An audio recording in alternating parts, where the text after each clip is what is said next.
Bonsoir mesdames, bonsoir messieurs. Comme c'est la première fois que je prends la parole devant vous cette année, eh bien, j'en profite pour vous souhaiter une excellente année 2023, avec de belles conférences notamment organisées par le musée en collaboration avec Archelona et les archives départementales. Donc c'est les trois partenaires à qui vous devez donc ce cycle de conférences, les conférences du jeudi. Je suis Franck Rimbaud, je suis membre d'Archelona. Et c'est un peu moi qui m'occupe de la partie caractère archéologique. Et on avait invité Laurent Nespoulouz dans le cadre du festival qui a eu lieu en mars 2022. La thématique en était les grands monuments de la préhistoire à l'Antiquité. Et Monsieur Nespoulouz, je crois, a été victime de la même chose que moi, à savoir du Covid. Donc moi j'ai été privé de de la moitié du festival, mais vous c'était vos enfants, je crois. Hein. Voilà. Donc, eh bien écoutez, on a décidé que puisque la chose était reportée, autant inviter Monsieur Nespoulouz dans le cadre du cycle de conférences. Et puis ça lui donnait la possibilité de parler plus longtemps, puisque les conférences sur le festival sont assez ramassées. Et donc là, ce soir, on a le plaisir d'accueillir Monsieur Nespoulouz, qui est chercheur à l'INALCO. Pour certains, ça vous dit peut-être rien, mais c'est les anciennes Langso, donc à Paris. Donc, Langso, oui, effectivement, donc les dominations ont officiellement changé, mais en fait, les habitudes restent, effectivement. Et donc, on est très content de l'entendre. Si vous voulez un peu plus si vous avez l'envie de poursuivre la découverte de ce que M. Nespoulouz réalise comme recherche, vous pouvez vous rendre sur le site du Salon Noir sur France Culture, soit en passant par le site de l'INRAP, soit en allant directement sur le site de France Culture, et vous aurez l'occasion de l'écouter parce qu'il est intervenu déjà à différentes reprises sur le sujet. Je crois que vous avez entendu sur Jaumont, la période Jaumont, il y a déjà quelques années. Si ça marche. Oui, non, je suis un peu abonné à Jaumont, à Salon Noir. Effectivement. Je ne fais pas que ça, mais effectivement, les fois où je suis allé y parler, c'était toujours autour des expositions qui se tenaient à Paris tous les 20 ans. Et puis, il vient de sortir en collaboration avec un autre chercheur dont j'ai plus le nom en tête. C'est une brochette de chercheurs, mais oui, vu que la porte... Vous étiez directeur de publication. Ouais. Et deux énormes ouvrages sur le mégalithisme dans le monde. Et donc, si le sujet vous intéresse, si vous voulez aller un peu au-delà de vos connaissances de la Haute-Borne, un clin d'œil à la présidente d'Archelona. Si vous voulez vraiment avoir une idée très précise de ce qu'est le mégalithisme dans l'histoire de l'humanité, c'est la référence en français sur le sujet, et il n'y a probablement pas grand-chose d'équivalent dans la biographie. Avec ce spectre-là, c'est vrai que oui. Puis c'est pas demain la veille, à mon avis, qu'on va recommencer, parce que c'est quand même c'était un gros travail. Très bien. Donc merci pour votre présence. On est peu nombreux ce soir, mais il y a les meilleurs, j'en suis sûr. Et je vous souhaite une excellente conférence. Avant d'entendre M. Nespoulouz, je vais donner le micro à Clément Michon, directeur du musée, qui va peut-être annoncer les conférences à venir. Bonsoir à tous et merci pour votre présence. Alors oui, je vais prendre la parole juste pour vous donner quelques points d'actualité sur le cycle, mais également pour le musée. À savoir que dès demain, vous pourrez retrouver une nouvelle exposition d'archéologie au musée, puisque nous avons le plaisir d'accueillir une exposition qui a été montée par la classe archéologie du collège Louis Sortis, qui s'intitule « La trace en archéologie et son souvenir ». Donc, qui présente notamment un travail qu'ont mené les élèves dans plusieurs disciplines sur le thème de la trace, son évolution avec le temps et comment est-ce qu'on en garde la mémoire. Donc, vous pourrez découvrir dès demain au musée. La prochaine conférence sera une conférence proposée par les archives départementales, donc qui portera sur le patrimoine sidérurgico-hydraulique, donc du Jura jusqu'aux Flandres à l'époque moderne, donc qui sera donné par Paul Delsalle. Donc ça va arriver assez rapidement puisque ça sera le 9 février, donc dans ce même lieu, au même horaire. Et donc on verra notamment, le conférencier présentera toutes les industries qui utilisent l'eau comme énergie principale, donc du Jura avec les salines, notamment les salines de Salins, jusqu'aux Flandres avec les industries, les industries textiles, et donc en s'intéressant tout particulièrement à celles qui se trouvent sur le cours de la Marne. Voilà, et juste pour vous rappeler aussi que l'exposition sur l'eau des archives départementales est ouverte, et donc depuis décembre, donc n'hésitez pas à aller la voir, c'était une très belle exposition. Je vous souhaite une très belle conférence. Merci. Donc, rebonsoir. C'est donc, vous avez compris, c'est un peu une revanche, quoi. Normalement, j'aurais dû être là il y a presque un peu moins d'un an, oui, un an. Ça n'a pas pu être fait, donc c'est la revanche. Et il ne fallait pas me dire que j'avais plus de temps que l'année dernière, parce que je suis très bavard. J'espère qu'à la fin de mon propos, ou même pendant mon propos, ce n'est pas un problème, hein, il y aura des questions, sorte à ce qu'on puisse un peu échanger, surtout que ce que je raconte, a priori, vous êtes assez peu susceptible de l'avoir entendu ailleurs, puisqu'on n'est pas nombreux à travailler sur ce type de thématique, hein, sur des terrains aussi, on va dire, pas que ce soit bizarre, mais en tout cas particulier, vu de ce bout-là de l'Eurasie, quoi. Donc le Japon avant le Japon, pour la simple et bonne raison que souvent, quand il y a des expositions dans le contexte plus parisien, organisées par les services culturels des ambassades, et c'est leur boulot, donc il ne faut pas critiquer trop ce point-là, mais on a tendance à vous présenter la préhistoire en général un peu dans un grand continuum chronologique où on vous parlera du Japon, des origines à nos jours, par exemple. Or, effectivement, les périodes dont je vais vous parler aujourd'hui, en particulier la période Jomon, je vous expliquerai dans un instant ce que c'est que ce contexte archéologique.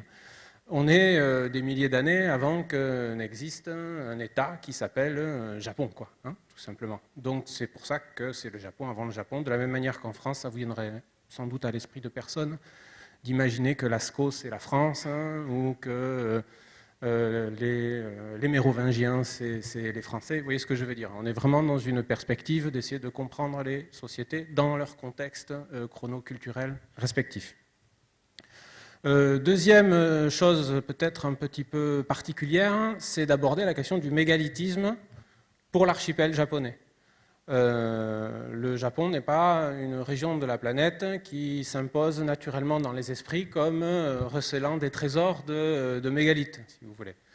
C'est dommage, hein, mais enfin, c'est le cas, et c'est vrai que quand on pense à du mégalithisme, dans un sens, on va dire, relativement mal défini, on va penser à l'âge du bronze en Europe, on va penser au néolithique en Europe, on va éventuellement penser aux monolithes qu'on peut avoir à l'île de Pâques. Enfin, il y a comme ça des choses comme ça qui fleurissent dans les esprits. En tout cas, moi, c'est ce que j'ai pu constater en discutant avec les étudiants en première et en deuxième année qui ne sont pas encore formés. Généralement, quand on leur parle de mégalithe et de mégalithisme, ils pensent à Obélix et aux moailles de l'île de Pâques. Je ne sais pas pourquoi. Enfin, Obélix, j'ai une idée, mais les moailles de l'île de Pâques, je ne sais pas pourquoi. Mais c'est comme ça. Donc, on détricote. Il se trouve qu'il y a des expressions mégalithiques au Japon. Je vais vous les présenter toutes les trois, mais passer un temps, on va dire, plus long sur la plus ancienne, qui en plus s'insère dans un cadre chronoculturel qui est un petit peu particulier.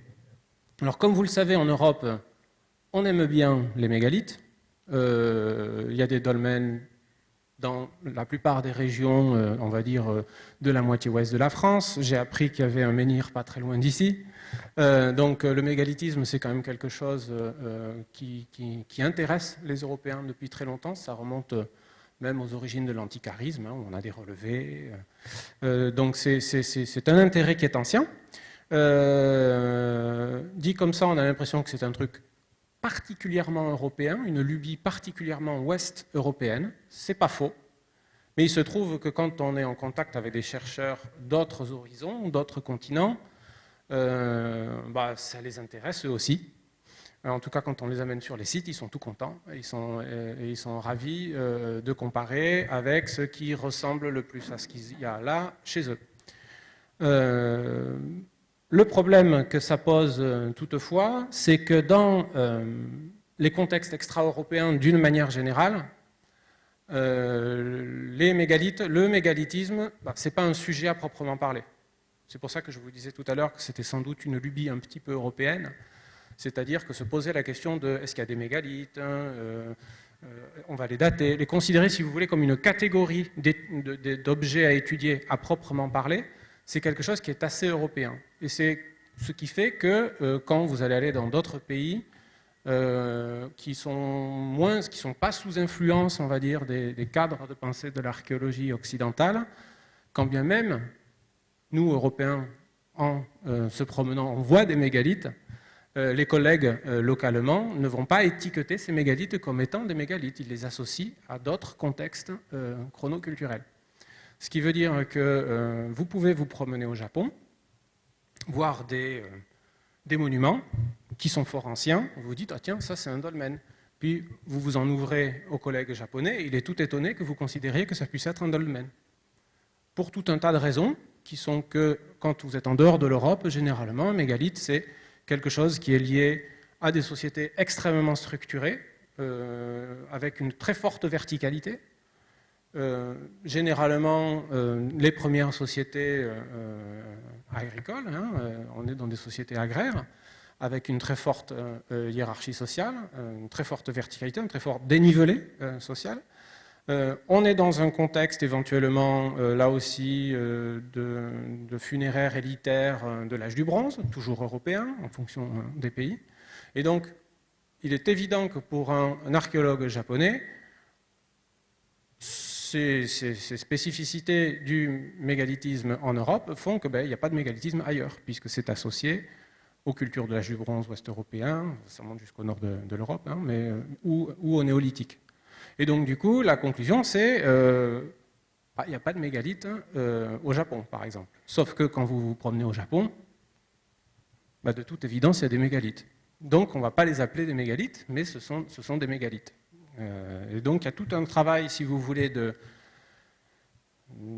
d'enquête de terrain à faire et accorder, parce que quand on travaille au Japon, on travaille avec les collègues japonais, c'est pas un terrain, on va dire, qu'on s'approprie en arrivant là de but en blanc. Et donc il y a tout un travail, si vous voulez, sémantique à faire, à s'accorder pour bien savoir qu'est-ce qu'on va entendre par mégalithe. Et c'est un problème en fait. La définition même de ce qu'est un mégalithe ou de ce qu'est le mégalithisme n'est pas quelque chose de simple. Donc là, vous voyez, vous avez un tumulus avec une grosse chambre funéraire en gros bloc. Le plus gros bloc, qui pèse 120 tonnes. On se rapproche un petit peu. Bon, ça ressemble à un dolmen. C'est un dolmen, mécaniquement, structurellement parlant, c'est un dolmen. Donc ça pose évidemment la question de qu'est-ce qu'un mégalithe et éventuellement qu'est-ce que le mégalithisme. Et je remercie tout à l'heure qu'il ait été fait mention de cet ouvrage qu'on a publié avec des collègues là, à la fin de l'été dernier. Je ferai en sorte que la médiathèque en ait un exemplaire. Je ne l'ai pas amené parce que ça pèse 8 kilos et que dans le train c'est lourd. Mais il sera consultable. C'est un gros travail en fait qui fait justement ce que j'ai indiqué, à savoir réfléchir sur le sens des mots qu'on va utiliser pour désigner ce type de structure. Réfléchir évidemment au contexte culturel dans lequel existe ce type de monument. Et enfin, qu'est-ce que ça raconte, qu'est-ce que ça nous dit des sociétés qui les produisent. Un petit élément, parce que je ne vais pas passer la soirée à vous parler de qu'est-ce qu'un mégalithe quand même. Un petit élément, simplement, c'est vrai que mégalithe, contrairement à ce que laisse entendre le terme, gros caillou, en gros, si on va par là, on n'en est plus à cette utilisation littérale du terme. Ça renvoie à un monument, certes, qui peut être plus ou moins grand, c'est pas obligé d'être quelque chose d'absolument gigantesque, mais c'est un monument qui fait appel à des blocs de pierre brute. Donc ce n'est pas de la pierre taillée, appareillée, que vous construisez, que vous assemblez ensemble. Donc là, vous avez par exemple ce cairn. S'il y a parmi vous des gens qui sont déjà allés en Bretagne, vous êtes peut-être allés visiter ce cairn de Barnenaise, qui fait partie des plus vieux monuments mégalithiques de la planète. Ce cairn vous pouvez le constater. Alors, j'espère que vous voyez bien, parce que moi, mon image, elle est très nette, mais là, je trouve que ce n'est pas tout à fait net. C'est en fait des blocs relativement modestes de pierres granitiques qui sont empilés les uns sur les autres. Ça fait un gros tumulus, si vous voulez, et à l'intérieur de ce tumulus sont pratiquées des chambres funéraires. Les plus vieilles chambres funéraires ne font pas emploi de blocs mégalithiques au sens strict. Après, dans la vie du tumulus, du cairn, on a rajouté des chambres qui, elles, faisaient appel à des gros blocs brut de pierre. Donc mégalithisme, il faut vraiment le comprendre dans une acception assez large, où c'est un emploi monumental de blocs de pierre brute. Et les blocs pris séparément ne sont pas obligatoirement des blocs absolument gigantesques. Avec cette définition-là, dans le contexte européen, vous restez cantonné globalement dans le contexte néolithique. Et le contexte, alors ça c'est plus septentrional ou par exemple en Grande-Bretagne, le contexte du début de l'âge du bronze. Dans le cadre de l'archipel, c'est tout de suite beaucoup plus compliqué. Vous avez, avec cette définition, on va dire, facile que je viens de vous donner, vous avez en gros, vraiment j'y vais à la truelle, 3 types de sociétés très différentes qui vont produire ces monuments. Vous avez, et c'est sans doute ce qui est le plus inattendu quand on est européen, habitué au terrain européen, vous avez des sociétés de chasseurs-cueilleurs. Le mégalithisme en Europe, c'est ce que je vous disais tantôt, on l'associe plutôt à des sociétés agraires, très stratifiées socialement, avec des chefs. En anthropologie, on peut même parler dans le cas de la situation à Karnak de semi-État. Enfin, en tout cas, il y a des anthropologues qui s'y sont tentés, qui s'y sont essayés. Dans le cas de l'archipel, le premier mégalithisme de l'archipel s'insère dans un continuum archéologique qu'on appelle la période Jaumont, qui est une très très longue période. On peut même se demander si plus de 10 000 ans c'est encore une période. Il y a évidemment des moments à l'intérieur de cette période. Ce sont des sociétés de chasseurs-cueilleurs, sur lesquelles je reviendrai. Dans le second type de société auquel on a affaire, ce sont les premières sociétés agraires. Donc là, on rejoint un petit peu les rails qui nous sont plus familiers et qui nous mènent aux sociétés néolithiques d'Europe de l'Ouest. On a les toutes premières sociétés agraires du nord de l'île de Kyushu. L'île de Kyushu, c'est l'île que vous avez juste en face de la péninsule de Corée. C'est la première, c'est l'île la plus occidentale de l'archipel japonais. Et au moment où se met en place la riziculture dans la moitié nord de cette île, en même temps que se met en place cette riziculture, vous avez un mégalithisme qui se met en place. Mais, à la différence du premier mégalithisme que vous avez en Europe occidentale, ce n'est pas un mégalithisme qui crie à une culture ostentatoire des chefs, quoi, si vous voulez. Alors que ce que je vous ai montré tout à l'heure, par exemple, de Barnenez, c'est vrai aussi quand vous êtes dans le Morbihan, vous avez beaucoup de ces grands tumuli qui contiennent des quantités astronomiques de ce qu'on appelle des biens de prestige, c'est-à-dire des biens avec une très très forte valeur ajoutée, qui ne servent à rien au sens strict, mais par exemple des haches en pierre polie dont la matière provient par exemple des Alpes. Donc on fait venir ça jusqu'en Bretagne pour les placer ensuite dans les tombes, et en grande quantité. Donc on a, si vous voulez, un phénomène élitaire dans ces premiers grands dolmens tumuli de l'Europe occidentale au néolithique.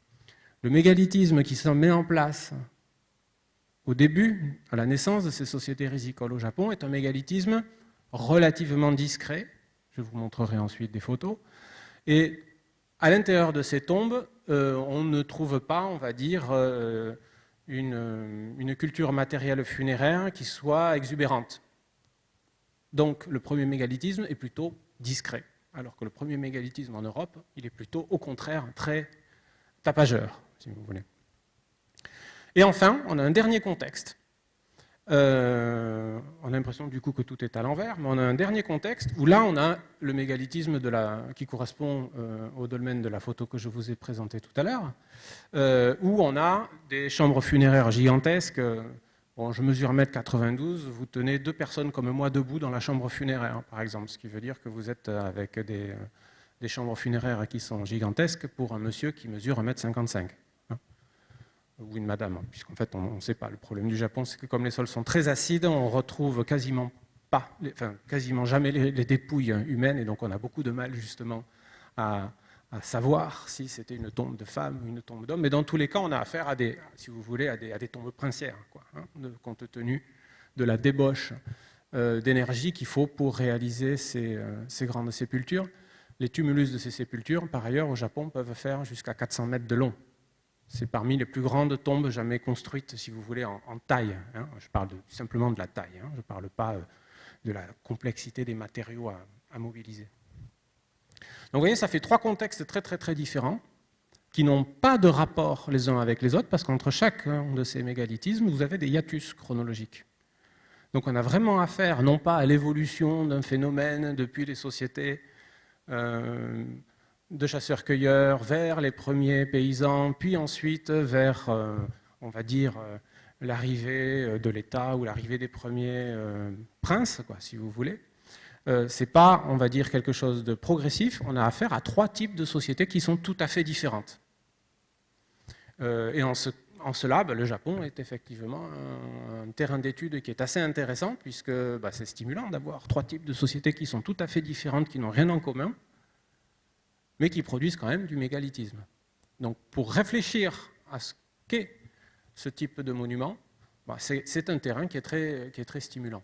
Je m'empresse de dire que l'Asie orientale, d'une manière générale, est un terrain stimulant, puisqu'on a, d'une façon générale, là encore, une très grande diversité de sociétés dans on va dire, dans les confins de l'Eurasie orientale. De la Sibérie jusqu'à l'Asie du Sud-Est, vous avez des sociétés très très très très très diverses.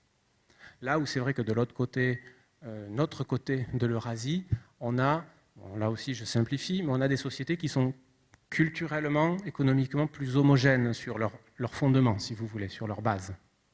Donc en tout cas, moi c'est la raison pour laquelle je travaille sur ça, c'est que je trouve ça stimulant et intéressant. Alors, à quoi ressemble ce mégalithisme, ce monumentalisme des sociétés de chasseurs-cueilleurs de l'archipel?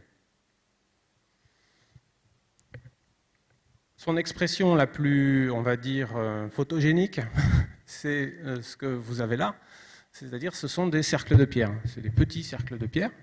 C'est des milliers et des milliers de pierres qui sont amenées là. Et au niveau du sol, si vous voulez, ça forme comme des espèces de cadrans, quoi, si vous voulez. De manière un petit peu exceptionnelle, vous pouvez avoir sous les pierres dressées, sous les petites pierres dressées au milieu de ces cercles, vous pouvez trouver parfois des sépultures. Mais vous vous souvenez de ce que je vous ai dit il y a un instant, le gros problème que l'on a au Japon, c'est que les sols sont d'une telle acidité qu'en fait une sépulture faite directement dans le sol, vous allez avoir de grandes difficultés à la repérer. Sauf s'il y a eu un mobilier funéraire particulier de déposer avec le défunt, ce qui n'est pas toujours le cas. Ces sociétés de chasseurs, donc c'est particulier d'avoir une expression mégalithique chez les sociétés de chasseurs-cueilleurs. Il n'y en a pas tant que ça quand même sur la planète. Et pour comprendre pourquoi on arrive à ce type d'expression, c'est là où on dévie, mais c'est un petit peu le prétexte du mégalithisme, ça permet de parler de l'histoire de ces sociétés.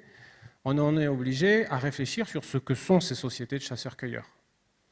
Et je pense que quand on est habitué alors les chasseurs-cueilleurs dont il est question, c'est les chasseurs-cueilleurs de notre époque géologique, c'est-à-dire l'Holocène. L'Holocène, vous savez, c'est cette période qui commence après la dernière grande glaciation.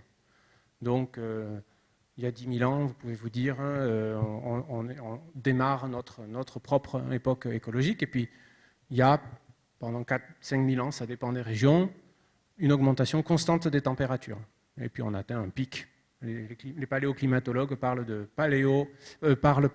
d'optimum climatique de l'Holocène, c'est le terme qui est utilisé.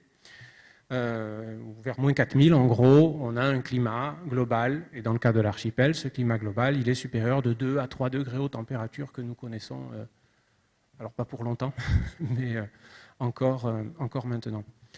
Et ce contexte des 10 000 premières années de l'Holocène, dans le cadre de l'archipel, c'est un contexte où va se développer des sociétés de chasseurs-cueilleurs assez particulières,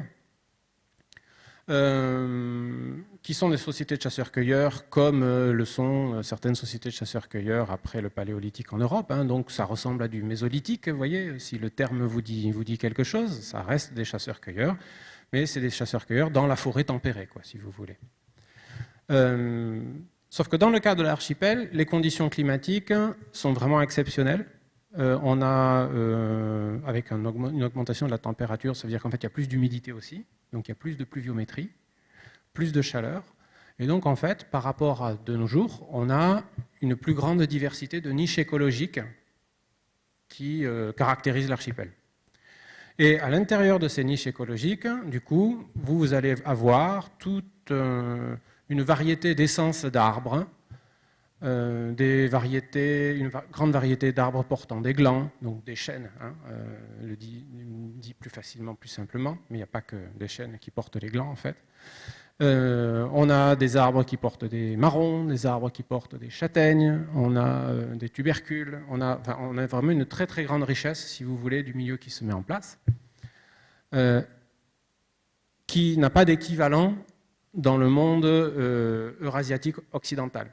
Alors, la forêt tempérée occidentale est beaucoup plus riche que l'environnement de la fin de la dernière glaciation en Europe occidentale. Mais disons que dans le contexte particulier de l'archipel, de l'Asie du Nord-Est et de l'archipel japonais en particulier, les conditions climatiques sont particulièrement favorables pour une forêt qui va être riche en ressources naturelles, sauvages. On ne parle pas encore de domestication ou de quoi que ce soit. Et dans ce contexte de société de chasseurs-cueilleurs, on va voir apparaître la poterie.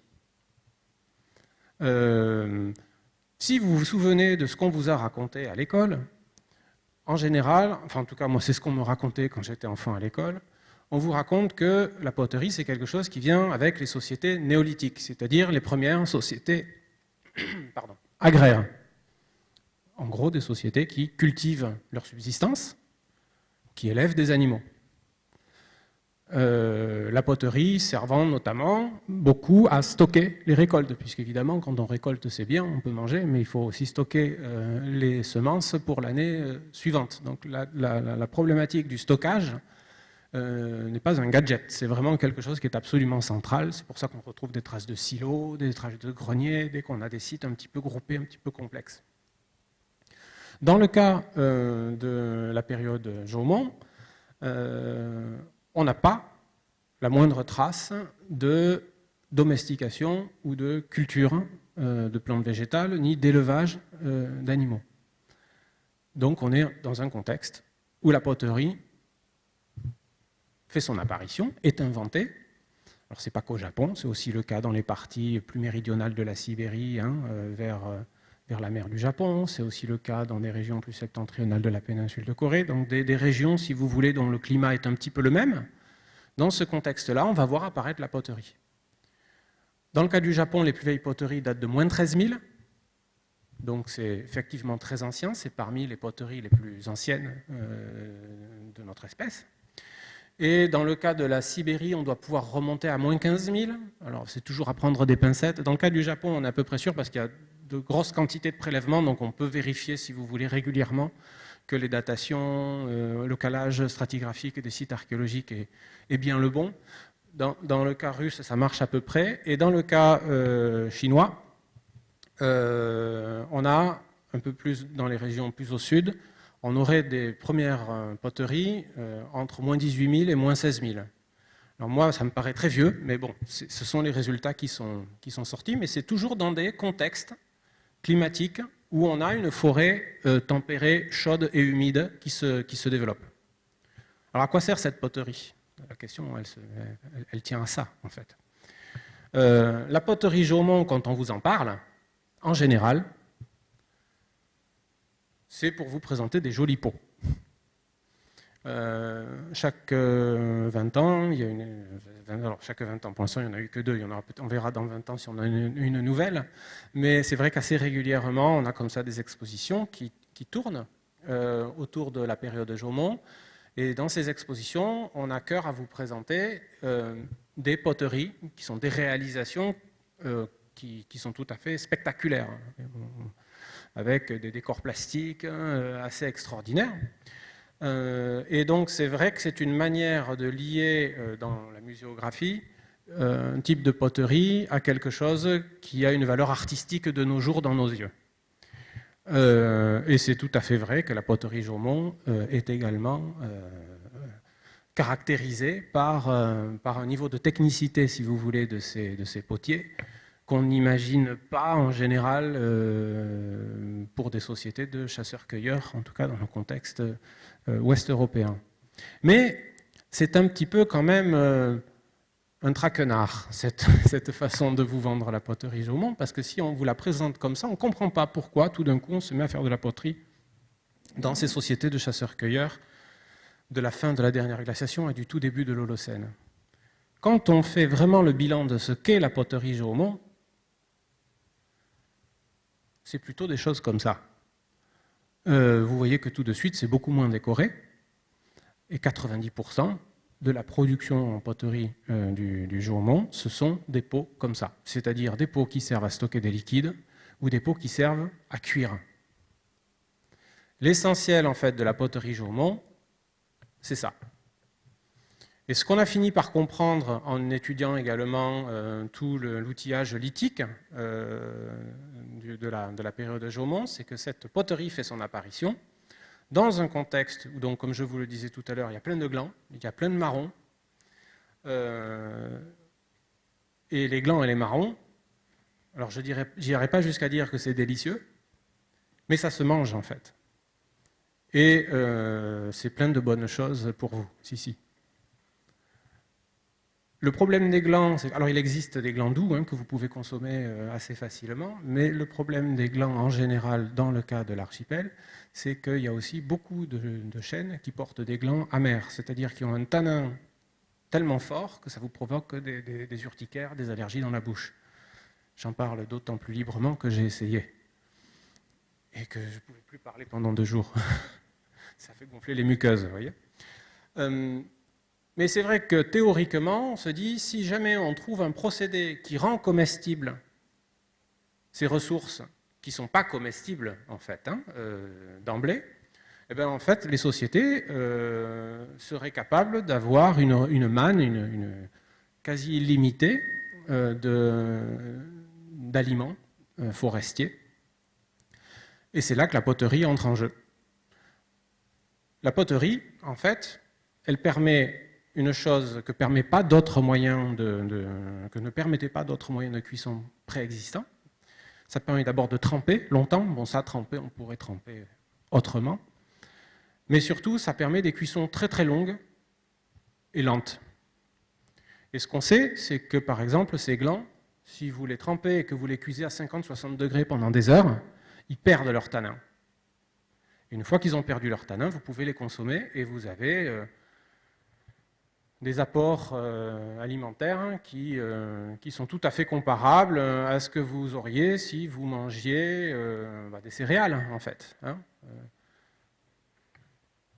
Et tout ce que vous avez là, en fait, c'est la chaîne de transformation qui sert à la transformation de ces ressources qui ne sont pas comestibles d'emblée. Donc là, vous avez quelque chose, pouf, ici, vous avez une, bon, elle est abîmée, vous avez une meule dormante, et puis là, vous avez c'est l'équivalent d'un pilon, quoi. Ça, c'est un outillage, quand vous avez, s'il y a parmi vous des gens qui ont déjà fouillé sur des sites néolithiques ou qui est allé dans des musées, la meule dormante et le pilon qui sert à concasser le blé ou les céréales pour faire de la farine, vous en avez vu dans tous les musées de France et de Navarre. Bon, là, on n'est pas dans des sociétés qui cultivent, mais qui ont pourtant besoin du même outillage pour optimiser encore plus cette économie de transformation des glands. Parce que les glands, bon, vous les faites tremper, vous les faites cuire à 60 degrés pendant 4-5 heures, c'est très bien, mais c'est encore mieux si avant de faire ça, vous les concassez. Ça optimise encore plus, si vous voulez, la transformation. Ça vous permet de vous débarrasser des tanins de manière encore plus efficace. Pourquoi est-ce que je vous parle de cette économie de transformation? Parce que c'est vrai que c'est une économie de transformation alimentaire qui, normalement, on s'attend à trouver en amont la production des éléments qu'on va transformer. Or là, il ne s'agit pas de production, il s'agit de prédation sur le milieu. C'est une prédation très organisée directement sur le milieu. En plus des glands, il y a les marrons. Alors les marrons, c'est peut-être pas évident comme ça, parce que c'est vrai qu'on a tendance à imaginer que les marrons, il suffit de les faire griller pour les manger. Au Japon, cette variété de marron n'existe pas. La variété de marron qui est endogène à l'archipel japonais et à l'Asie du Nord-Est en général, c'est une variété cousine de ce qu'on appelle le marron d'Inde en France, qui n'est pas mangeable justement. Sauf si, comme pour le gland, vous le faites tremper, puis vous le faites cuire à feu doux pendant longtemps, et là vous pouvez à nouveau le consommer. Et il y a tout un tas de recettes, comme ça, entre guillemets, qui permettent de transformer ces ressources en aliments, même conservables. Ça aussi, c'est un élément important, pouvoir conserver tout ce qu'on a récolté pour pouvoir le manger de manière différée dans le temps. Donc ça, c'est un premier élément de la richesse de l'archipel. Deuxième élément de la richesse de l'archipel, c'est, qui dit réchauffement climatique, dit transgression marine. Alors la transgression marine, ça ne veut pas dire que la mer est méchante, ça veut dire que le niveau des océans, des masses océaniques monte. Et il se trouve qu'au dernier, lors de l'optimum climatique de l'Holocène, que j'évoquais tout à l'heure, on se retrouve avec, dans certaines régions de l'archipel où il y a des grandes baies, on se retrouve avec des niveaux de mer qui sont 10, 20, 30 km davantage à l'intérieur des terres que maintenant. Ce qui veut dire que vous vous retrouvez avec des zones de faible profondeur, très très très étendues, à l'intérieur des baies, dans lesquelles tout ce qui est bivalve, enfin coquillage au sens large, se trouve très bien. Et plus il va y avoir de coquillages, plus vous allez pouvoir en manger. Et c'est ce que vont faire ces sociétés de chasseurs-cueilleurs qui donc ont une économie de prédation sur le milieu. Et les amas-coquillers du Japon, puisque c'est comme ça que ça s'appelle, c'est-à-dire vous mangez des coquillages, puis vous les jetez, puis ça fait des monticules, c'est des dépotoirs, quoi, si vous voulez. Les amas-coquillers du Japon sont parmi les plus gros de la planète, les plus épais, sont parmi les plus anciens, et sont parmi ceux qui sont utilisés le plus longtemps. Donc là, vous avez une coupe stratigraphique. C'est infernal à fouiller. Vous vous tranchez les doigts. Faut vraiment être obligé.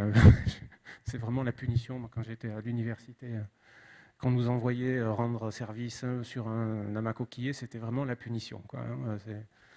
Mais ce sont des vestiges archéologiques qui sont très très très importants parce que, vous vous souvenez de ce que je vous disais tout à l'heure sur l'acidité des sols japonais qui dissolvent tout. Les amas coquillés, eux, tempèrent cette acidité. Donc tout ce qui va avoir été jeté dans les amas coquillés, en même temps que les coquillages, si vous voulez, va se conserver. Et donc, grâce à, d'une part, l'économie de transformation des ressources forestières, et grâce, d'autre part, à la richesse des données qu'on va pouvoir récolter dans les poubelles. Alors dit comme ça ne fait pas très glamour, mais il faut le dire comme c'est quand même c'est l'archéologie des poubelles. Grâce à ces deux choses-là, ce qu'on arrive à comprendre, c'est qu'au moins vers moins 8000, donc 8000 avant notre ère, déjà en 8000 avant notre ère, les sociétés de chasseurs-cueilleurs de l'archipel sont sédentaires. Elles sont sédentaires pourquoi ? Parce qu'elles n'ont pas besoin d'être nomades ou semi-nomades pour courir après leur subsistance, parce que la forêt est richissime au point qu'une fois qu'on a mis en place l'économie de transformation, on peut rester fixé, à peu près fixé dans un espace. Et deuxièmement, les amas coquillés, quand on fait l'analyse des rejets qu'on trouve dedans, et ça c'est une différence qui est assez intéressante avec des analyses qui ont pu être faites en Europe, parce qu'on a aussi des amas coquillés en Europe pour le Mésolithique, c'est que les amas coquillés de l'archipel, vers moins 9000, moins 8000, en fait, ils sont actifs toute l'année. Alors, un amas coquillé actif, qu'est-ce que ça veut dire ? Un amas coquillé actif, c'est-à-dire que toute l'année, quelle que soit la saison, on va rejeter dedans des détritus. Là où, normalement, les amas coquillés, on va dire, avec lesquels on est plus familier en Europe de l'Ouest, ce sont des amas qui vont être actifs à des saisons particulières, qui sont généralement les saisons où vous allez récupérer les coquilles. Et puis après, le reste de l'année, il ne s'y passe rien. Dans les amas coquillers au Japon, on a évidemment les coquilles qui sont ramassées. On a des variétés de printemps, des variétés d'été, des variétés d'hiver. On a aussi bien conservé les arêtes de poissons. Alors ça, c'est intéressant parce que c'est pareil, on ne pêche pas le même poisson au même moment dans l'année. Et puis, on a tout un tas de mammifères. Alors, les mammifères, c'est moins évident parce que les mammifères, on peut les chasser toute l'année. Mais par contre, on a plein de volatiles. Et on a notamment des volatiles migrateurs. Et en croisant, si vous voulez, toutes ces données, on sait qu'on a des populations qui sont complètement fixées dans l'espace et qui donc alimentent, non c'est bizarre aussi, mais disons qui rejettent en permanence toute l'année dans leurs poubelles. Et grâce à ça, alors avant même qu'on ait vraiment des villages ou quoi que ce soit, on est capable de démontrer que ces sociétés de chasseurs-cueilleurs sont sédentaires. Donc on a des sociétés de chasseurs-cueilleurs qui fabriquent de la poterie, qui sont sédentaires, qui font donc tout à l'envers par rapport aux sociétés, on va dire, néolithiques auxquelles on est habitué chez nous, puisqu'on nous dit que d'abord il faut l'agriculture, puis il y aura la poterie, la sédentarité, le village. Vous voyez, il y a une vision un peu... Je ne dis pas que ça ne marche pas dans certains cas de figure, hein, mais disons que pour le contexte dont je suis en train de vous parler, ce n'est pas dans cet ordre-là, si vous voulez, que les choses se sont passées. Il y a d'abord la richesse du milieu, qui permet une fois qu'on a développé les techniques qui permettent d'en tirer profit, ça permet de se stabiliser dans l'espace, de devenir assez rapidement sédentaire, et une fois qu'on est sédentaire, on va se mettre à laisser des monuments. Mais ce n'est que quand on a réussi à comprendre tout ça, qu'on se met à comprendre pourquoi ces sociétés peuvent produire des monuments. C'est des sociétés qui sont mobiles en permanence, par définition, vont être assez peu productrices de monuments. Et bon, il y a un élément encore supplémentaire que j'aborde pas, enfin j'ai pas de photos, de toute façon ça ne donne pas des photos intéressantes, mais un autre élément supplémentaire qui vient encore rajouter à ce que je viens de vous dire sur la forêt et sur ces amas coquillers, c'est qu'en plus dans le contexte de cette période Jaumont, on a également tout un tas de dispositifs de stockage qu'on retrouve en fouille. Donc on a des silos. Donc on a des silos dans des sociétés qui ne produisent pas leur alimentation. Des silos, et dans ces silos, qu'est-ce qu'on met? Eh bien, on met des glands. Les glands amers, vous savez, qu'on ne peut pas manger quand ils n'ont pas été retravaillés, transformés, ben en fait, ça devient un avantage qu'ils soient amers parce que les insectes ne les mangent pas non plus. Donc vous pouvez les ensiler. Et ça vous permet, si vous voulez, de les stocker et ça permet d'avoir de la visibilité dans vos ressources alimentaires pour passer, par exemple, l'hiver. Parce qu'au Japon, il fait très chaud et très humide, mais en hiver, il fait très froid. Hein, y a comme ça... on va dire, un peu un grand écart qui se fait. Et forcément, à un moment ou à un autre, on se dit, c'est pas possible, on va voir apparaître quand même des villages. Effectivement. On voit apparaître des villages, et ces villages en plus sont vraiment, pour tout un tas de raisons très très très intéressants. Alors là, quand vous voyez une maison longue comme ça, alors c'est un habitat, la maquette est bien, mais c'est vrai que j'ai pris la photo trop en haut, donc on n'arrive pas à voir à quel point il y a un décaissement. C'est un bâtiment qui est en fait semi-enterré. On le devine, enfin, une fois que je vous l'ai dit, je pense que vous êtes en mesure de le deviner, mais c'est un bâtiment qui est semi-enterré. Donc ça ne demande pas, si vous voulez, une architecture extrêmement compliquée pour tenir la toiture, puisqu'en fait la toiture va pouvoir venir porter également sur le sol, si vous voulez. Hein. C'est un avantage en hiver quand il fait froid, c'est que ça protège bien contre le froid. C'est un avantage en été quand il fait très chaud et humide, parce que ça protège bien contre le chaud aussi. Non, mais ce qui est très intéressant dans ce type de bâtiment, ce bâtiment que vous avez là, ce n'est pas une maison. C'est une espèce d'atelier collectif. Alors, on n'en a pas retrouvé des quantités astronomiques, hein, des bâtiments gigantesques comme ça. Hein. Ça fait quand même 50 mètres de long. Hein.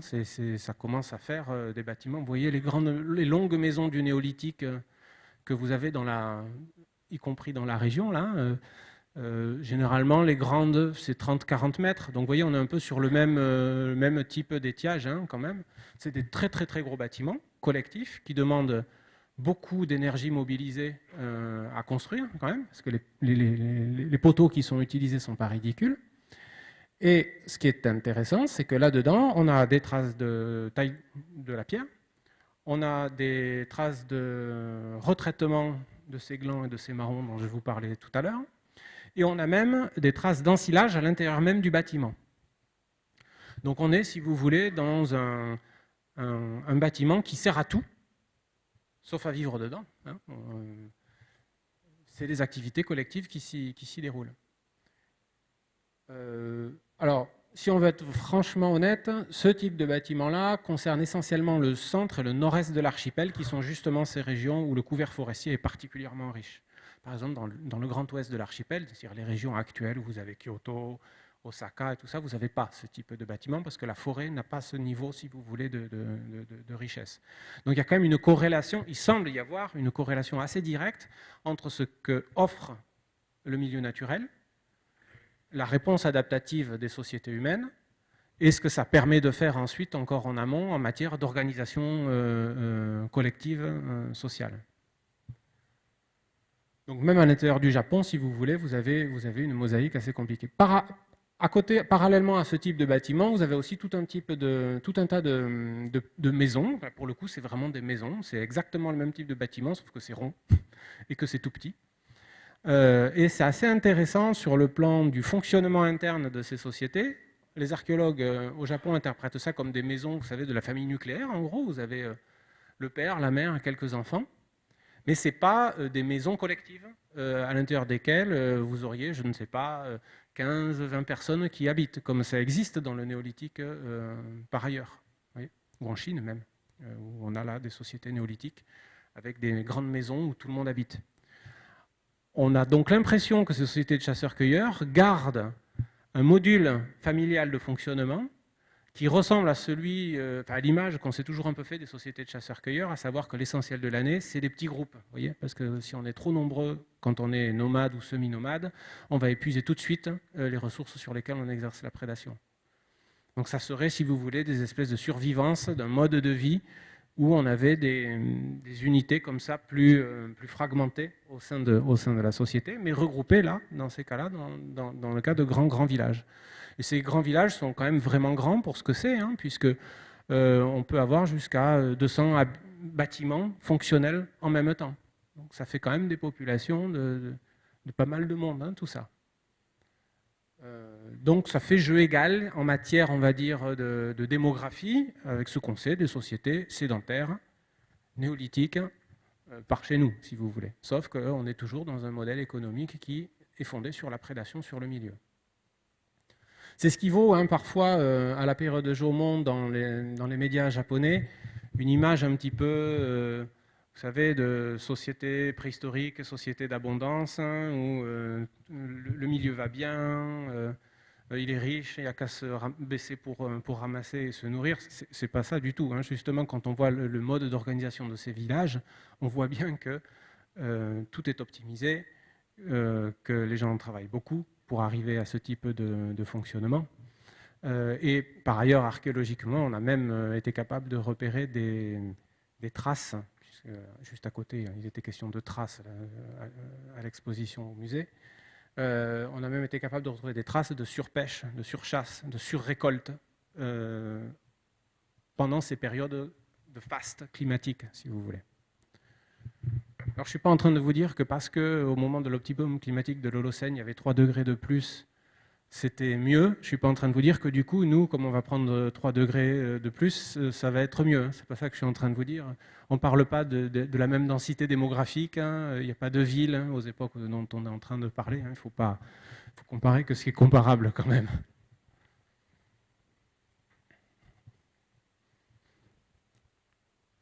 Donc je reviens à mes monuments. Ces monuments que vous voyez apparaître, ces cercles de pierre que vous voyez apparaître dans le contexte du Jomon qui va bien, c'est-à-dire ce Jomon des grands villages, ce Jomon d'une économie de transformation alimentaire très très très complexe et très poussée. Ces monuments, ils se trouvent toujours à proximité justement de ces villages. Le gros problème qu'on a, c'est que comme il ne s'agit pas de tombes, ou qu'en tout cas on n'est pas capable de repérer toujours qu'il y a eu des sépultures, en fait on est dans une incapacité totale de dire quelle fonction pouvaient remplir ces monuments. Et quand je dis on est dans l'incapacité, c'est-à-dire qu'il faut comprendre que sur ces sites qui ont été remarquablement fouillés, hein, ça a été fouillé comme une fouille paléolithique, hein, c'est-à-dire que c'est vraiment des grands décapages de surface où on descend très lentement. S'il y avait eu des choses à trouver, on les aurait trouvées, quoi, si vous voulez.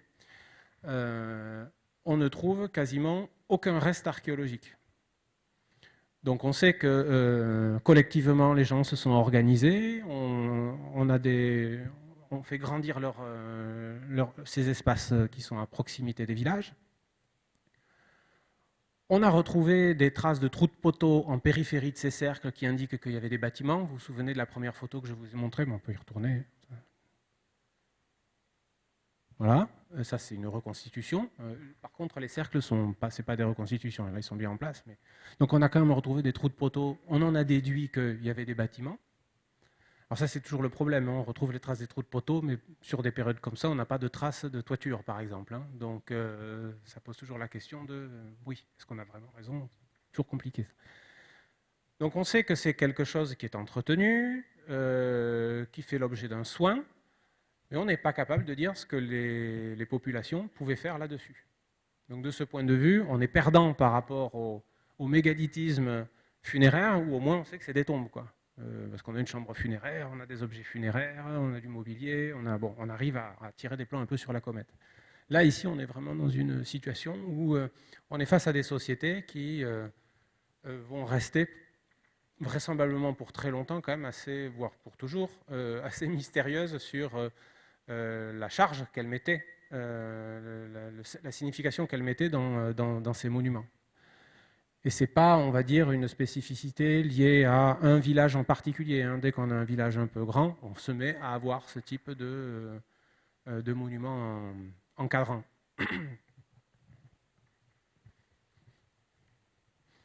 Donc Jaumont, de ce point de vue, on peut dire que c'est bizarre, mais c'est tout de suite beaucoup moins bizarre si on comprend que quand même ça s'incorpore dans un contexte où les sociétés sont des sociétés de chasseurs-cueilleurs, d'accord, mais elles sont sédentaires, elles ont une économie de transformation techniquement assez complexe, qu'on a de grands regroupements de populations dans des endroits précis, et ça ne paraît pas complètement, on va dire, farfelu que ces populations se soient mises à marquer leur territoire en édifiant des monuments, même si on n'est pas capable d'en faire une lecture, on va dire,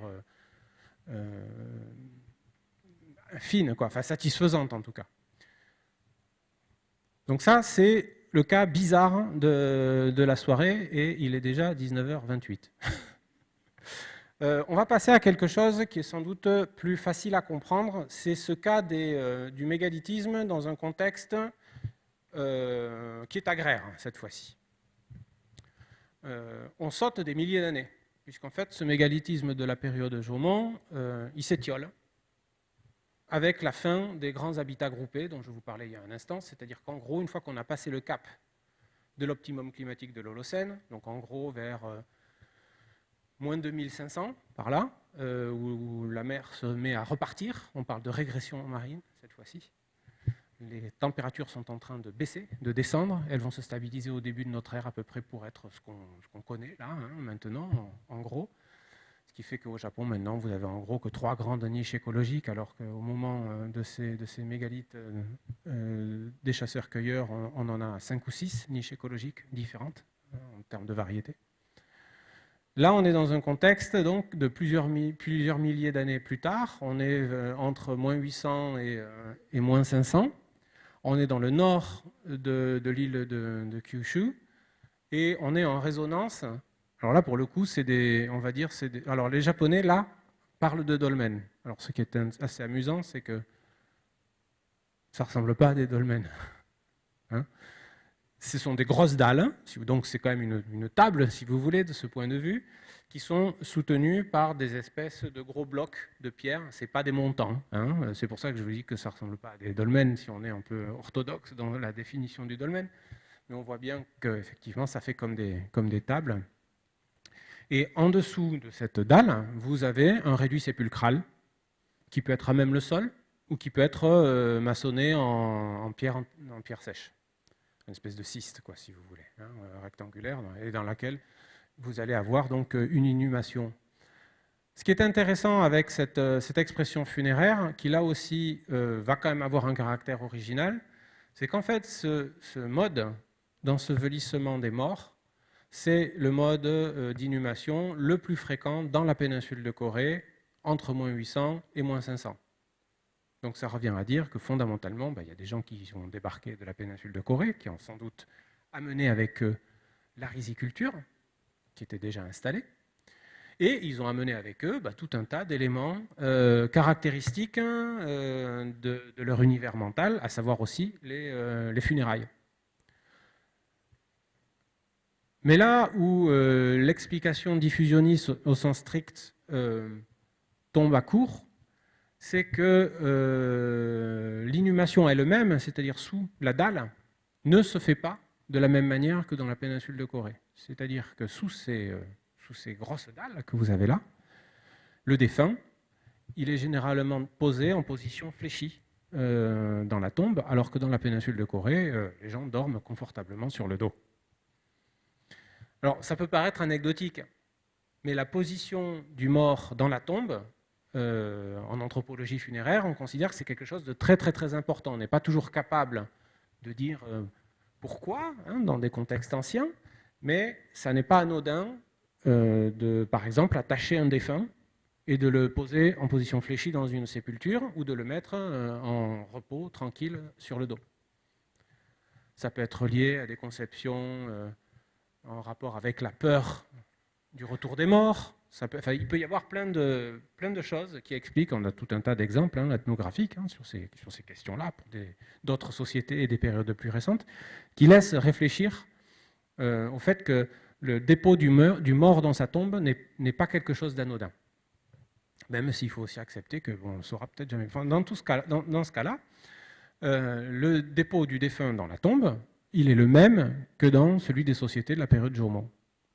Donc on a des sociétés rizicoles qui emploient un mégalithisme péninsulaire, péninsule de Corée, mais qui déposent leurs morts comme les gens, pendant la période de Jomon, déposaient leurs morts dans ce que l'on sait de leur sépulture.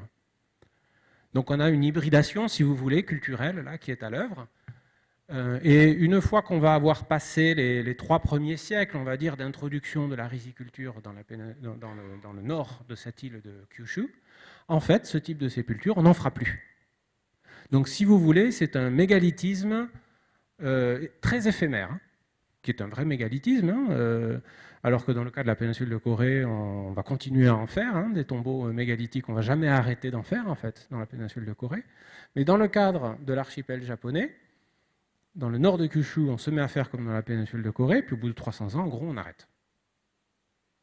Et ces tombes, qui sont des tombes élitaires dans le contexte coréen, dans le contexte japonais, le mobilier funéraire, on ne va pas dire qu'il est absent, mais il est extrêmement modeste. Vous avez un petit pot, vous pouvez avoir des pointes de flèches, qui sont généralement des pointes de flèches qui sont les mêmes que ce que l'on a dans l'outillage domestique de la chasse. Il n'y a rien, si vous voulez, qui ressorte du lot, là où, par exemple, dans la péninsule de Corée, généralement, ce sont des tombes masculines, qui sont des tombes comme ça sous dalle, et le défunt est toujours enseveli avec un poignard, par exemple, qui indique un statut particulier. C'est dans ce contexte-là qu'on voit apparaître dans la péninsule de Corée la figure du violent. Vous savez, les spécialistes de la violence, c'est-à-dire les guerriers, quoi, pour le dire. Des gens qui, au sein de la société, vont se mettre à avoir un rôle particulier en rapport avec les armes et la violence. Dans le cas de l'archipel, on n'arrive pas à les pister. On a leur tombe, mais on n'a pas la culture matérielle qui va avec.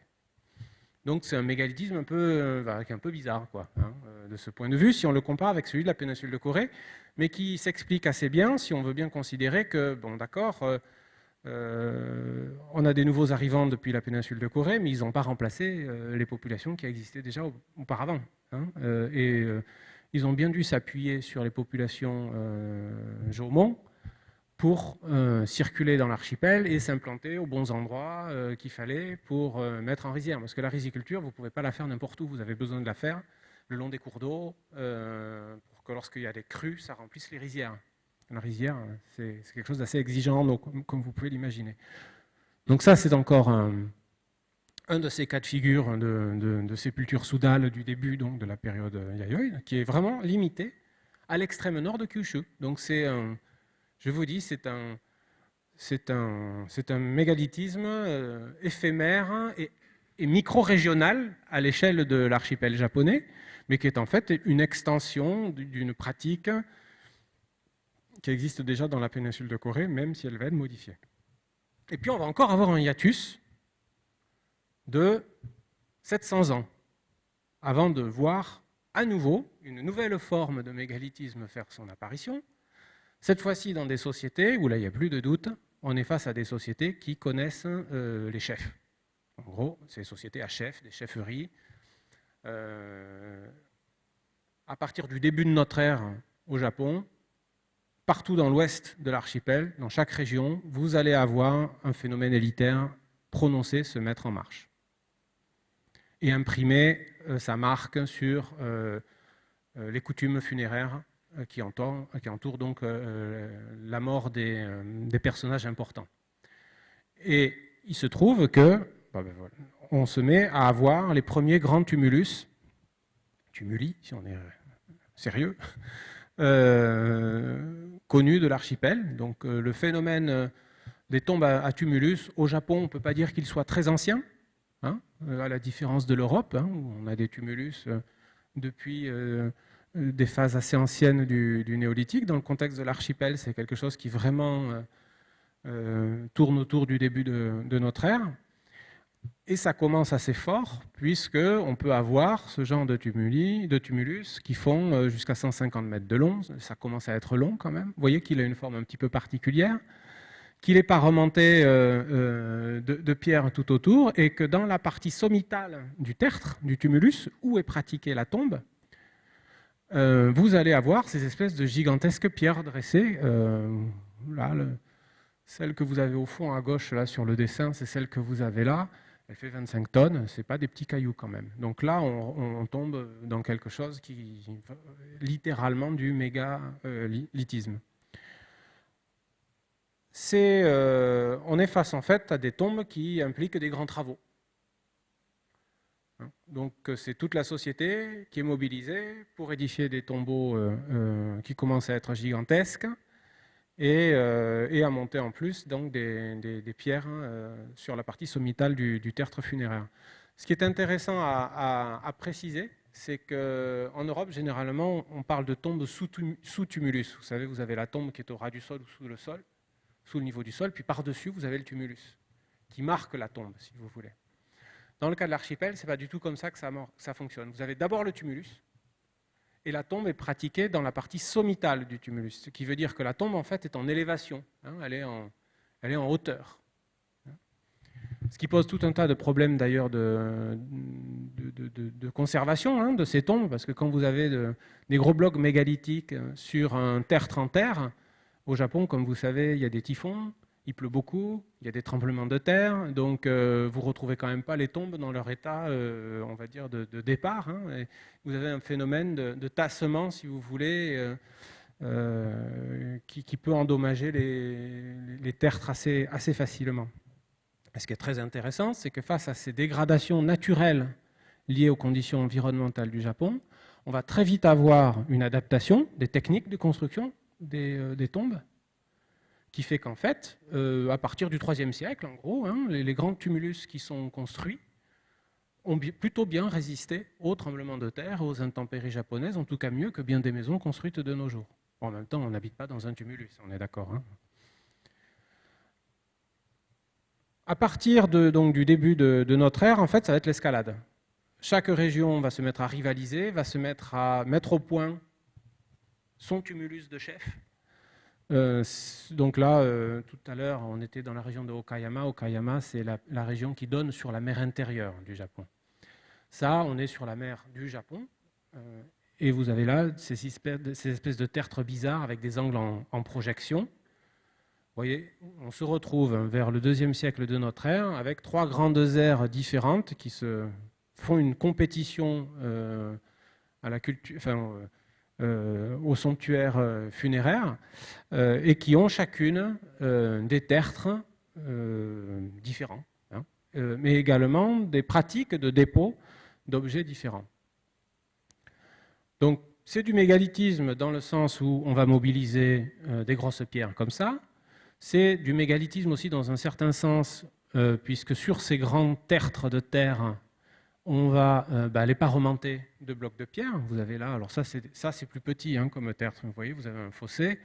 Et ça c'est une reconstitution, hein, évidemment. Le vrai site archéologique, il est dessous. Vous avez un parement de gros galets comme ça. C'est pas, je dis des gros galets. Il n'y a pas besoin de se mettre à deux pour transporter un galet, hein, je veux dire. C'est des gros galets, mais il n'y a rien, si vous voulez, de spectaculaire. Simplement, il en faut beaucoup. Et ces tombes, on en construit beaucoup. On se retrouve avec des nécropoles tumulaires, comme ça, qui forcément prennent du temps à édifier. Et puis, on va développer tout un décorum, un spectacle funéraire qui tourne notamment autour des poteries qu'on va exposer sur la tombe. Ce sont des tombes qui commencent à être décorées de poteries qui n'ont pas d'utilité hein, pour boire hein, ou faire un symposium au moment des funérailles. C'est des poteries qui ont un statut ornemental, si vous voulez, de la tombe. Certaines sont cassées, elles sont remplacées. Donc il y a un entretien aussi des tombes qui se met en place. Bon, bref, on est face à des sociétés dynastiques qui sont en train de se mettre en place à des niveaux régionaux. Donc là, on est sur de la tombe princière, quoi. Finalement, là, si on compare avec un contexte européen, on n'est pas trop perturbé. Ça correspond assez à des choses qu'on peut comprendre sans trop de difficultés. Par contre, il se passe quelque chose d'assez bizarre, enfin pas bizarre, mais d'assez brutal plutôt, au IIIe siècle. C'est qu'au IIIe siècle, toutes ces tombes, avec leurs caractéristiques régionales, disparaissent d'un seul coup. Du jour au lendemain, on n'en fabrique plus, on n'en construit plus. Et on va se mettre à construire en revanche, partout, le même type de tombe, qui cette fois-ci est encore plus gigantesque. Ça, c'est une photo donc aérienne. On est à Osaka, là. Hein. On est à Osaka. Il faut imaginer que là, j'ai un pointeur, c'est formidable. Bon, là, vous avez la baie de Osaka, avec le port de Sakai. Là, vous avez la mer. Hein. Il faut comprendre qu'à la période au IIIe siècle, du IIIe au VIIe siècle, en fait, la mer, elle fait ça. Hein. Donc toutes ces grandes sépultures sont au bord de la mer. Ce que vous avez là, donc, ce sont en fait des tertres funéraires. C'est des tumulus. Celui-là, il fait 350 mètres de long. Donc, vous voyez, là, vous avez une espèce de... Ça fait la moitié en superficie de la ville de Sakai, qui est une ville au sud de Osaka. Ça occupe un espace qui est complètement dément. Là, maintenant, vous voyez tous les petits points que vous avez autour, c'est des maisons. Hein. Mais il faut comprendre qu'au IIIe et au IVe siècle, c'est des rizières. Donc, en fait, toutes ces tombes sont plantées au beau milieu des rizières. Et tous ces fossés que vous avez là sont en fait connectés au réseau d'eau qui alimente les rizières. Et là, on se retrouve face à des chantiers dont on sait, parce qu'on a fait quand même des projections, hein, c'est 30 ans, 35 ans pour l'édification, par exemple, de ce tertre que vous avez là. Donc là, même si vous voulez, on n'est pas à une époque où on a des villes. C'est d'ailleurs un des gros problèmes de l'archéologie au Japon, c'est que passé le cap du début de notre ère, il n'y a plus de gros villages, il n'y a pas de ville, donc on a beaucoup de mal à comprendre comment les gens vivent hein, dans l'espace, mais c'est sûr qu'il y a du monde. Et du reste, on se met à avoir ces tombeaux gigantesques, et on en a à Kyushu, on en a le long de la mer intérieure, on en a le long de la mer du Japon, et on en a jusque dans la région de Fukushima. Donc en fait, on se met à avoir une homogénéisation de la culture des élites de l'archipel. Donc une espèce d'aristocratie transinsulaire, si vous voulez, qui se met en place et qui va se mettre à utiliser des techniques de mise en scène de leur mort qui relèvent du mégalithisme. Vous avez là, par exemple, on est sur la petite île de Shikoku, où tout en haut du relief, donc en plus vous êtes en haut de la montagne, donc là, ce n'est pas au milieu des rizières, parce qu'il n'y a pas de rizière à cet endroit-là, c'est montagneux. Ou tout en haut de la montagne, vous allez avoir comme ça des tertres, tout en pierre cette fois-ci, qui font jusqu'à 250 mètres de long, qui sont perchés en haut des montagnes. Alors, pour essayer de comprendre, là j'ai une photo d'un de mes vieux chantiers où on arrive à comprendre à peu près comment sont fichus ces tombeaux. En haut, vous voyez, ici, vous avez une pente, une petite pente. Là, vous avez le niveau du sol qui est là. Puis là, ça remonte à nouveau. Là, ici, vous avez un gradin, un premier gradin. Sur ce premier gradin, la pratique était de déposer des cylindres de terre cuite qui détouraient, si vous voulez, la forme de la sépulture, la forme du tombeau. Et de la même manière, dans la partie sommitale, on déposait. Et vous remarquez qu'il y a aussi tout un parement. Ce qui reste du parement, il n'est pas en super bon état, hein, on conviendra, mais il reste quand même des éléments du parement. Donc en fait, il faut comprendre que ces tombes proto-historiques, on va les appeler comme ça, puisqu'il n'y a pas encore l'écriture, hein, étaient faites de terre, certes, mais étaient intégralement recouvertes de pierre. Donc en gros, c'est comme si on avait voulu transformer en roc un monticule de terre fait de main d'homme. Donc la pierre ici a un sens, même si on est évidemment un peu embêté, hein, pour définir ce qu'est ce sens. Le fait de recouvrir intégralement un tertre de pierre avait de toute évidence un sens. Vous le chemisez comme ça de pierre, vous n'êtes pas obligé de le chemiser de pierre, hein. Au contraire, le fait de le recouvrir de pierre, ça va avoir tendance à exercer de la pression et du poids sur le tertre en terre. Ça ne va pas l'aider à se conserver, par exemple. Et ces tertres ne sont pas juste des montagnes de terre, hein. Quand on fouille assez méthodiquement ce type de tombe, on retrouve tout un réseau très, très, très complexe de drains à l'intérieur même du tumulus, qui servait à capter les eaux de pluie et à les évacuer le plus vite possible pour permettre à la tombe justement de pas fondre, quoi, hein, avec les pluies diluviennes qui caractérisent le Japon. Alors, certaines de ces tombes, bon ça je vous le disais tout à l'heure, c'est un petit tombeau du tout début du IVe siècle, donc on est quand même encore dans le moment où ces tombes à la forme bizarre et grande sont en train de se diffuser dans l'archipel, depuis la région de Osaka. Donc c'est encore, on va dire, modeste. Et à l'intérieur, ici, vous voyez, vous n'avez pas de chambre funéraire. Là, ce que vous voyez ici, en fait, c'est une espèce de gros boudin en argile, à l'intérieur duquel vous avez le cercueil intact du défunt. Alors ça fait partie de mes grandes déceptions d'archéologue. C'est qu'on avait l'autorisation de fouille sur ce tertre parce qu'on pensait qu'il avait été pillé. Et quand on est arrivé à l'emplacement du réduit sépulcral, on s'est rendu compte qu'en fait le réduit sépulcral était intact et on nous a retiré. Parce qu'en fait, on sait très bien ce qu'on va trouver, hein, à peu près, hein, dans ce type de tombe. On trouve du métal, on trouve du bronze. Le bronze, ça va encore. On trouve du bois aussi, parce que le cercueil se conserve bien quand on est dans une gangue en argile, hein, comme ça. Mais le problème du métal, c'est que ça coûte très, très, très, très cher à faire ensuite traiter pour conservation. Donc, les autorités départementales ont dit pas cette fois-ci. Je ne suis pas certain qu'il se conservera encore longtemps, hein, mais bon. Donc ça, c'est modeste, vous voyez, il n'y a pas de réduit sépulcral maçonné, il n'y a pas encore de pierre. Mais quand on est face à des tumulus de cet acabit, en général, voilà plutôt ce à quoi on a affaire. Donc là, vous avez un tertre, vous voyez, en forme de trou de serrure, hein, vaguement, hein, qui est intégralement parementé de pierre. Alors ça, c'est une tombe particulièrement imposante, donc du coup, vous avez 2 gradins, hein, et avec donc ces fameux cylindres de terre qui entourent, voilà, la tombe. Et vous avez par ailleurs, à l'extérieur du fossé, ça c'est un fossé, hein, c'est des fossés qui n'étaient pas en eau, hein. Certains étaient en eau, d'autres ne l'étaient pas, ça on est capable évidemment de s'en assurer. Ici, ce n'était pas en eau.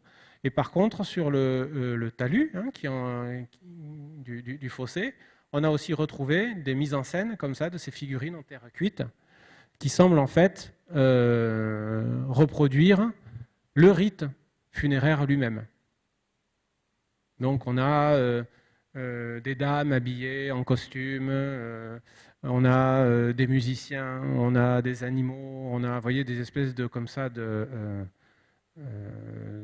déambulation de petits personnages figurés qu'on retrouve en place. Et grâce auquel on arrive à se faire une idée de, par exemple, comment les gens étaient habillés. Parce qu'évidemment, dans ces tombes, on ne retrouve pas de textile. Hein. Ça se conserve très, très, très, très mal. Et on a ce type de nécropolisation, c'est-à-dire qu'à force de génération, on va se mettre à avoir des tombes géantes, les unes à côté des autres, qui se mettent à faire un réseau, quoi. Avec des chemins qui conduisent d'une tombe à une autre, un entretien qui est fait. Ça en arrive à un point tel qu'on est même surpris qu'au moment où on voit apparaître ce faste funéraire et cette complexité à fabriquer des nécropoles, on se demande pourquoi il n'y a pas de ville, par exemple. Et on est dans un contexte où on n'a pas de ville, on n'a pas d'habitat groupé, on n'a pas, or, de toute évidence, il y a du monde et il y a la technique, si vous voulez, pour gérer les canalisations d'eau, puisque tout ça est en eau. Pour finir, quand même, à quoi ça ressemble dans ces tombes? Ça, c'est une tombe vue voilà, à l'intérieur du réduit sépulcral et puis au-dessus. Je vous disais tout à l'heure que ces tombes étaient généralement pratiquées dans la partie sommitale du tertre, c'est-à-dire en puits, quoi, hein, si vous voulez, d'une certaine manière. Donc là, vous êtes en gros, sur la photo de gauche, vous êtes au-dessus du puits, du dit puits. J'aurais dû mettre une échelle. Le réduit sépulcral que vous avez là, qui est donc en pierre sèche, vous voyez, hein, c'est tout à fait comme notre cairn de Barnenez tout à l'heure. Il est refermé par des dalles de pierre plate qui ne sont pas gigantesques encore hein, à ce stade-là. Et à l'intérieur duquel vous allez avoir des miroirs, des épées, un mobilier funéraire qui n'est pas le mobilier funéraire de tout le monde, ce qui se comprend vu déjà de toute façon la taille de la tombe. Hein. Quand bien même ils auraient déposé qu'un godet, vu la taille de la tombe, on se doute bien que ce n'était pas un personnage anodin. L'intérieur, par contre, du réduit sépulcral, si vous avez les dimensions, on est à plus de 6 mètres de long. Donc le réduit sépulcral lui-même fait 6 mètres de long, à l'intérieur duquel vous avez un grand cercueil qui peut être en bois ou en pierre. Et cette expression funéraire qui s'appuie sur le mégalithisme, qui s'appuie sur l'emploi de la pierre, dans ce contexte du 3e, 4e, 5e, 6e siècle de l'archipel, en fait, il sert à établir des relations hiérarchiques entre les différentes tombes. C'est-à-dire que plus une tombe va être grande, plus elle va avoir de gradins, plus elle va être décorée, plus le réduit sépulcral va être grand, plus le cercueil va être grand, plus le mobilier funéraire va être grand. Et ça va constituer des modules. C'est-à-dire que dans chacune des régions de l'archipel à cette époque-là, vous allez avoir une ou deux tombes absolument géantes, c'est-à-dire 350 mètres de long. Puis vous allez en avoir 4 ou 5 qui font 250 mètres. Et puis vous descendez comme ça de rang, si vous voulez, jusqu'à des tertres qui vont faire 50 mètres de diamètre, par exemple. Donc, il y a très clairement une logique de rang qui se met en place et qui est lisible derrière l'emploi, si vous voulez, de la pierre ou le non-emploi. Par exemple, les tombes les plus petites ne sont qu'en terre, par exemple. Elles ont exactement la même forme que les grandes tombes, sauf qu'elles sont qu'en terre. On ne fait pas appel à la pierre.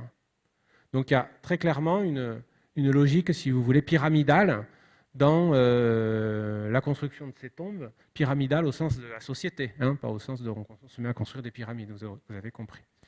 Et à la fin de cette période des grandes sépultures, c'est là que vous vous mettez à avoir non plus des petites dalles pour fermer le réduit sépulcral comme avant, mais vous vous mettez à avoir carrément des dalles mégalithiques et des montants mégalithiques.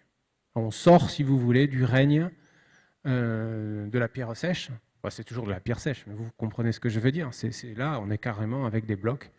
Là, dans cette tombe que vous avez du côté de Nara, hein, la localité c'est Asuka, ça se visite, c'est un joli village d'ailleurs. Vous avez une nécropole tumulaire, et à l'intérieur de cette nécropole tumulaire, vous avez cette tombe où la moindre roche fait pas moins de 50 tonnes. Vous voyez, le plus petit caillou fait 50 tonnes. Et en même temps qu'on va voir apparaître cette construction en dalles, montant, chevet, couverture, on va voir apparaître, et alors là c'est vraiment les 60 dernières années du phénomène de ces tombes, on va voir apparaître des peintures. Effectivement, quand vous vous mettez à avoir des grandes surfaces dans une tombe, dans un réduit sépulcral, dans une chambre funéraire, en tout cas, dans le cas de l'archipel, c'est à peu près clair, on se met à les décorer de différentes illustrations. Alors là, ça c'est assez riche parce que c'est dans une tombe, et dans une tombe, qu'est-ce que vous avez? Zut, je fais des bêtises.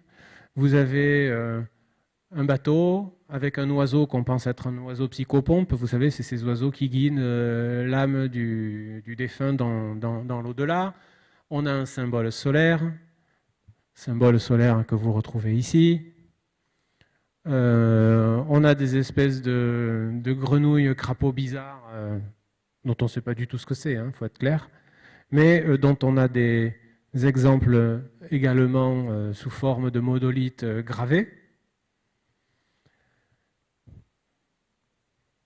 Donc là, on est en train de changer d'époque. C'est-à-dire qu'à l'intérieur de ce mégalithisme qui s'est mis en place dans le contexte du 2e, 3e siècle, petit à petit, on est en train de sortir et d'évoluer vers quelque chose de plus figuratif, quoi, si vous voulez. Alors qu'au début, on n'a rien de tout ça dans les premières tombes. Dans ça, par exemple, le seul élément qui est remarquable sur le plan du décor, on va dire, de la tombe, vous l'aurez remarqué peut-être, c'est la couleur rouge. C'est des dépôts d'ocre ou des dépôts de pigments de couleurs qui peuvent venir de loin d'ailleurs. La tombe n'est pas un endroit, on va dire, terne, c'est coloré. C'est coloré. Et à partir du moment où on va se mettre à avoir des grandes dalles, on va se mettre à avoir des peintures.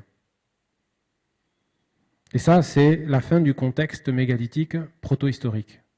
Mais si on veut tricher un petit peu, on peut aussi considérer que le mégalithisme ne se termine pas avec l'apparition de l'État au Japon, puisqu'on se met à avoir des jardins pendant l'Antiquité, où vous voyez que là, c'est un étang. C'est un étang qui date du 7e siècle, près du premier palais impérial.